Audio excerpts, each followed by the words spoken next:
Another big race tonight, Texas House District 121. Republican Mark LaHood looking to secure this seat after beating out incumbent Steve Allison in March's primary. LaHood is backed by Governor Greg Abbott and Attorney General Ken Paxton, while a number of Democrats have come out in support of Laurel Jordan Swift.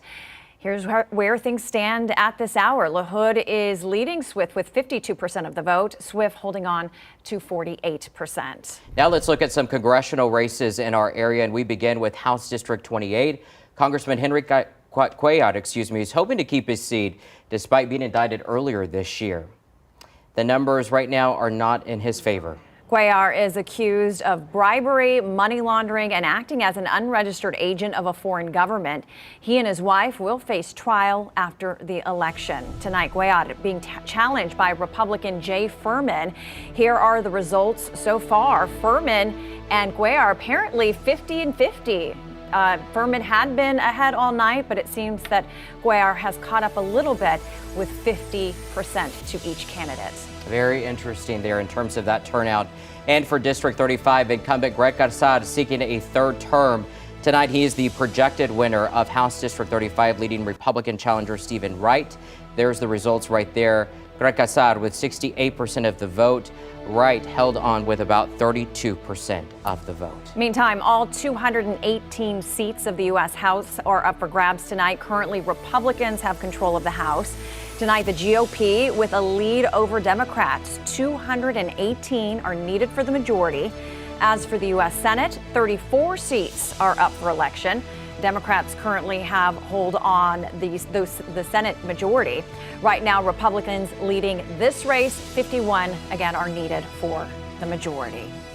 Bill, over to you.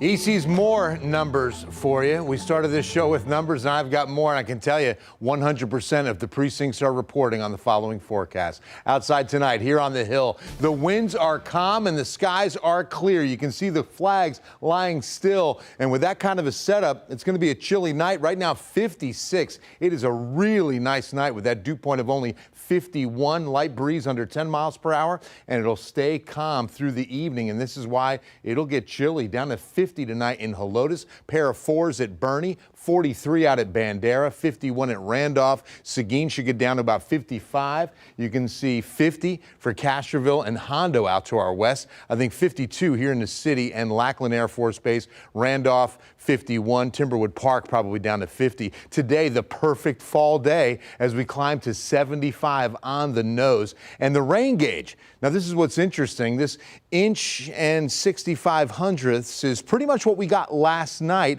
and into the overnight hours up until about 2 a.m.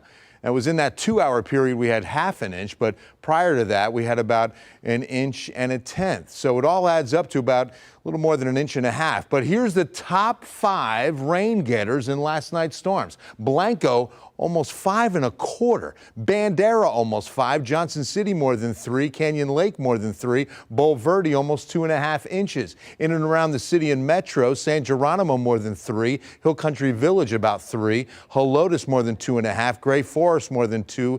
And then you can also see Hollywood Park, right around 2 inches. My good friend Ken Boyce at Randolph Oaks Golf Course out on the Air Force Base at about 2 inches, like Hollywood Park as well. And now more rain in the forecast.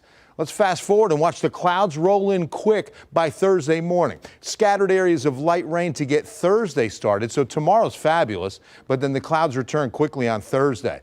By the afternoon, a little bit more scattered, but a couple of healthy downpours, nothing severe. It's by late Thursday night into Friday, we could see a strong line develop. That's why we're going to put in a weather impact alert day for Friday the 8th. Could see some storms produce winds and hail with this next front. You need to stay weather aware. It could be a changing forecast as we move closer to Friday. From San Fernando Cathedral, I'll show you the 14-day forecast. Tomorrow, a gem, 52 to start. It'll be chilly. Then up to 81, nothing but sun. Rain chance on Thursday, about 60%, but nothing strong expected until late Thursday night into Friday morning, and then maybe up to about half a day Friday. So that's the weather impact alert day, 78.